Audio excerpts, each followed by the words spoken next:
everyone. Welcome and thank you for joining us today. We're here today with a very special guest. His name is Honorable Kojo Mauto, and he's the Consul General of Ghana in Toronto. Welcome, Thank you. Mr. Honorable Mauto. Thank you, madam. Thank you so much for joining us. Thank you. Okay. So now, apart from issuing visas, can you tell us other major duties you perform as a Consul General? Hmm. Well, first and foremost, Ghana government has accredited the consulate here to the government of Ontario. So we are the representative of the government of Ghana in the province of Ontario. So we liaise between the government of Ontario and the government of Ghana. That is issues relating to the Ontario Parliament, Ontario's government, any intergovernmental agencies. We are the official representative of the government of Ghana. Because of that, we correspond with the Ontario Office of International Relations and Protocol, which is the Cabinet Office of Foreign Ministry at Catherine Wynne's office. So every time, on daily basis, they keep us posted of what the government is doing. For instance, if there is the opening of Parliament, we are supposed to be there. When there are major government things, like on the 11th of November, it will be Remembrance Day, we are supposed to be there. Every time we have to be at the Lieutenant Governor's office when there is something of importance from the government of Ontario. Okay. So here we are accredited first and foremost to the government of Ontario. So we do our representational duty as a government of Ghana by the side of the government of Ontario. For instance, if there is anything concerning immigration issues, like deportations, like a Ghanaian who is here on any immigration problem, first and foremost, it is the duty of the government of Ontario, i.e.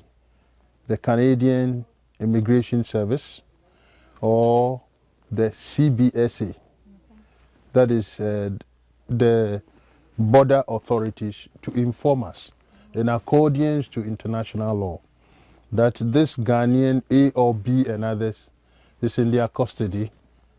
One, he hasn't got a valid document, or he's got documents to satisfy that he's a Ghanaian, but he has infracted the laws of the government of Ontario. The first thing that they have to do is to call us for us to verify whether the person is really a Ghanaian, or secondly, whether the Ghanaian's human rights are being violated. So we have to be there, see to it that we resolve all the nitty-gritty aspects of things relating to international law, so that the Ghanaian or the Canadian authorities will know what to do. For instance, if they say they want to deport somebody to Ghana, and we feel that the person is not of Ghanaian origin, we'll refuse. We will refuse to issue certificate of identity for the person to go to Ghana. So they cannot deport anybody to Ghana without our approval. So we have responsibility to work with the Ontario government, like the immigration aspect that I've talked about. If any company here is sending medical supplies and others and all those things, we have to satisfy that the company's medical things, chemical composition and others, are satisfied by the relevant authorities of Ontario or Canada. And we have to give a certification before those things are sent to Ghana. And Ghana government may consider some companies who come to, Ghana, who show intents of going to Ghana. The Ghana government will ask us, what do you think about these companies? What do you think about these people? So we are here to represent our government on the side of the Ontario government, and at the same time do our work for the government of Ghana. If government officials from Ghana are coming, they talk to us first, and we contact the Ontario government or the Canadian government in general and request for their assistance, for protection, police protection, for the, what do you call it, the airport VIP places, so that we can meet our, what do you call it, our dignitaries, so that Ghanaian dignitaries will not get here and fall into problems. So this is in a niche, some of the things that we do here. We cannot go to all of them. No, because that sounds by itself like a lot of responsibilities. Are there more than just one consulate general offices here in Canada? Or is it just your, at least that represents Ghana here in Well, we in Ghana, Ghana's diplomatic representation in Canada is represented at the highest level at Ottawa, which is the seat of government, where we have the High Commissioner or the Ambassador. The High Commissioner is the face of Ghana. He has the letters of credence from the President of Ghana. So he is Ghana's representative there. Okay. But Ghana government considers Toronto as the heartbeat of Canada. Okay. And the activities of normal governance, as well as the big Ghanaian community here, they found out that Toronto is so important. So they open a substantive consulate here, where we have career consular officer as the head. We have some consular duties in some other areas like the province of Alberta, the province of, what do you call it, British Columbia, as well as Quebec. Right. These places, the nature of the work, governance, diplomatic activities, not too much. So government has mandated Ghanaians or people who they think that they can perform some consular assistance to our Ghanaian community or by their governments in these provinces. Because of that, we have BC, a consular general there, who is an honorary. He is not a substantive career man brought from Ghana. So he knows the terrain. He performs some basic work for the government of Ghana. In Alberta too, we have one there. In Quebec too, we have one there. But Toronto is central, and the government of Ghana feels that because of the high number of Ghanaian citizens, Ghanaian Canadians here, it is relevant that we have our seat here. Right. Secondly, Toronto is the business center, the heartbeat, the hub of the whole Canada. Ghana government has interest here. We have cooperation with Hydro One to help us manage our Akoto thing. So from time to time we have people coming, officials from VRA, Greda and all those things. When they come, it is the consulate who liaises all these things. We have people who come for education, the universities.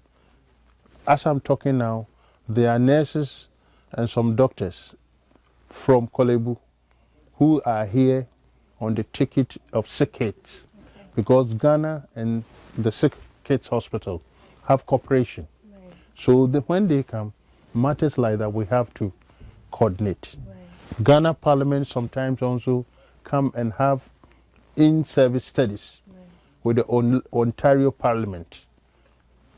Who is to facilitate this thing? This is the consulate. Wow. All of that sounds like some heavy duty. Now let's go away a little bit from your duties and become a little bit more personal. I had the opportunity to read your CV, and I have to say I was very impressed. By 26, you were already working for the courts as a registrar, consulate, was it a registrar? I was working in the registrar's office. Yes, that's right. And then by 29, you're already working for the Ministry of Foreign Affairs. Yes, yes. Was that the goal for you all along? Well, I will say that I never ever thought I was going to be in the foreign affairs. No? What I will say is that from my studies in Legon and students' activities as students' politician, I was in the Kwafo Hall president, a hall in the university. So I participated in students' politics for some time. Okay. After graduation, I was preparing myself for a teaching career or the Ghana Armed Forces. When I went to the National Service Secretariat, and I was told that some of us have been selected for a national assignment. I found my name with the Board of Public Tribunals at the judiciary, and I went there and I worked at the registrar's office. It was an interesting experience because you sit in court, you hear how men rise and fall, and you see how crime doesn't pay and all those things. And after those things, I was determined to go into law and practice law, which I took the QCL exams in Ghana. Around that time, there was an advert for people to go to foreign service. And I went for the interview and I was selected. That's excellent. Yeah, we were about 200 people. I went and they selected first, shortlisted to 30, and eventually they had about 10 of us. So I think I was fortunate. I never planned anything, but I didn't know what was out there. But it came that I was there at the right time, and I think it's thanks to God. Yeah, thanks to God for sure. Now, was the other people selected also young or? Oh, those days we were all contemporaries. Yeah. Some of them had finished law degrees, others journalism, others languages, French and English, and others and all those things. So we're all competing for the same position. But education seemed to have been a major part. Yes, you should have had your first degree before you had to go there, because it's the requirement of the Ghana Civil Service, the administrative class, the A class, yes. Yeah. Now, the thing is, my mom is still going to school, and she's over 50, and I always call her a lifetime student. I think looking at your CV, is it safe to call you a lifetime student as well? I wouldn't say no, because I feel that it is not too late anytime to learn new things. Right. Because personally, I like reading. It's not only reading, but Stay tuned. TV Afrik will be right back.